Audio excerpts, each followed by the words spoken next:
మూడుముళ్ళ బంధం పార్ట్ 70.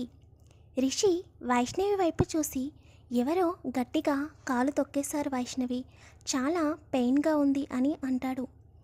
అలా రిషి చెప్పగానే వైష్ణవికి అది విక్రమ్ అని అర్థమవుతుంటే పెదవులపై చిన్న చిరునవ్వు వస్తుంది.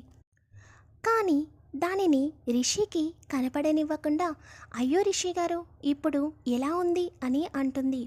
పర్వాలేదు, నేను వెళ్ళి నా సీట్లో కూర్చుంటాను అని చెప్పి నెమ్మదిగా కాలు పెయిన్ వస్తున్నా కూడా అడుగులో అడుగు వేసుకుంటూ తన సీట్లో కూర్చుంటాడు రిషి.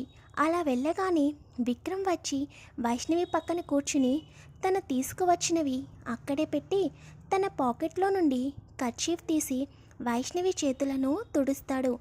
విక్రమ్కి వస్తున్న జెల్సీని చూస్తుంటే వైష్ణవి నవ్వుతుంది. విక్రమ్ కోపంగా వైష్ణవి వైపు చూసి ఏంటి నవ్వుతున్నావు, వాడు నీ చేతులను పట్టుకుంటే నీకు నవ్వుగా అనిపిస్తుందా అని అంటాడు. నేను నవ్వుతుంది మీరింత జెలస్గా ఫీల్ అవుతున్నందుకు అని అంటుంది. మరి కాకపోతే నాకు సొంతమైన నిన్ను వేరేవాడు ముట్టుకుంటే నేను అస్సలు భరించలేను అని సీరియస్గా అంటాడు. అలా అనగానే వైష్ణవికి ఎందుకో ఒక క్షణం భయం వేస్తుంది. తన జీవితంలో జరిగిన ఒక సంఘటన గుర్తుకు రాగానే విక్రమ్ చేతిని గట్టిగా పట్టుకుంటుంది. వైష్ణవి తన చేతిని ఎందుకంత గట్టిగా పట్టుకుందో అర్థమవని విక్రమ్ వైష్ణవి వైపు చూస్తాడు. వైష్ణవి అప్పటికే తన భయం తగ్గదు. విక్రమ్ నెమ్మదిగా వైష్ణవి భుజం చుట్టూ చేతులు వేసి దగ్గరకు తీసుకుని ఏమైంది వైషు, ఎందుకంతలా భయపడ్డావు, ఇప్పుడు నేను ఏమన్నాను అని అడుగుతాడు. దానికి వైష్ణవి తన జీవితంలో జరిగిన ఒక సంఘటన గుర్తుకు వచ్చిందని చెబుతుంది. వెంటనే విక్రమ్ వైష్ణవి గతం గురించి ఏమన్నా తెలుస్తుందేమోనని ఏ సంఘటన అని అడుగుతాడు. నేను డిగ్రీ చేసేటప్పుడు కాలేజ్ ఫస్ట్ డే అది. ఆ రోజు కాలేజ్కి ఎంటర్ అవ్వగానే అప్పటికే కాలేజ్లో ర్యాగింగ్ జరుగుతుంది. నేను మరియు నా ఫ్రెండ్ ఇద్దరూ కలిసి కాలేజ్ లోపలికి వెళ్ళగానే అక్కడున్న కొంతమంది సీనియర్స్ మమ్మల్ని దగ్గరికి రమ్మన్నారు. మేము నెమ్మదిగా వాళ్ళ దగ్గరికి వెళ్ళగానే అందులో ఉన్న ఒక అతను నా దగ్గరికి వచ్చి నా డీటెయిల్స్ అడిగాడు. నేను చెప్పగానే సరే అయితే వెళ్ళు అని అనగానే మేము ఊపిరి పీల్చుకుని కాలేజ్ లోపలికి వెళ్ళిపోయాము. అలా ఒక 1 మంత్ తర్వాత ఒకరోజు ఆ పర్సన్ నేను లైబ్రరీలో ఉన్నప్పుడు వచ్చాడు. ఆ టైంలో లైబ్రరీ మొత్తం పిన్ డ్రాప్ సైలెంట్గా ఉంది. నేను బుక్స్ సెర్చింగ్లో ఉండగా లైబ్రరీలో అప్పటికి వరకు ఉన్న స్టూడెంట్స్ ఎవరూ కనిపించలేదు. అంతా సైలెంట్గా ఉండేసరికి ఒక క్షణం భయం వేసి లైబ్రరీ మొత్తం చూసేసరికి ఎవరూ కనిపించలేదు. తర్వాత నేను లైబ్రరీ నుండి బయటకు వెళ్ళిపోదాం అని వెళుతుండగా బయట నుండి ఒక పర్సన్ వచ్చి డోర్ దగ్గరికి వేసేశాడు. నాకు భయం వేసి అతని వైపు చూశాను. నన్ను మొదటి రోజు ర్యాగింగ్ చేసిన పర్సన్ అతను, మా సీనియర్. అతను నా వైపు అలా చూసేసరికి అప్పటికే నాకు చెమటలు పట్టేశాయి ఒళ్ళంతా. చుట్టూ చూశాను, ఎవరూ కనిపించడం లేదు. చాలా భయంగా అనిపించింది. ఆ వ్యక్తి నా దగ్గరికి వచ్చి ఎప్పటి నుండో నిన్ను ఫాలో అవుతున్నాను, ఒంటరిగా దొరుకుతావని, ఇన్ని రోజులకి నాకు ఒంటరిగా దొరికావు అని చెప్పి నెమ్మదిగా నా చేతిని పట్టుకున్నాడు. అలా అతను నా చెయ్యిని పట్టుకోగానే భల్లున పెద్ద శబ్దం వచ్చింది. ఆ శబ్దం వచ్చిన వైపు తిరిగేసరికి లైబ్రరీ డోర్ చాలా ఫోర్స్గా బయట నుండి కొడుతున్నారు. నేను టెన్షన్ పడుతూ ఉంటే ఒక పక్క ఆ పర్సన్ కూడా చాలా టెన్షన్ పడుతున్నాడు అని అర్థమైంది. ఒక 5 మినిట్స్లో లైబ్రరీ డోర్స్ ఓపెన్ అయ్యాయి.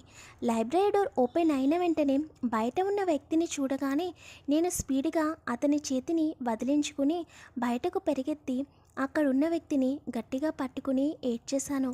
తను ఎవరో కాదు, మా అన్నయ్య వంశీ. అప్పటికే మా అన్నయ్య చాలా కోపంగా ఉన్నాడు. తను తన పక్కనే ఉన్న ఇంకొక అమ్మాయికి నన్ను చూసుకోమని చెప్పి మా అన్నయ్య లోపలికి వెళ్ళి నన్ను పట్టుకున్న వ్యక్తిని బయటికి లాక్కొని వచ్చాడు.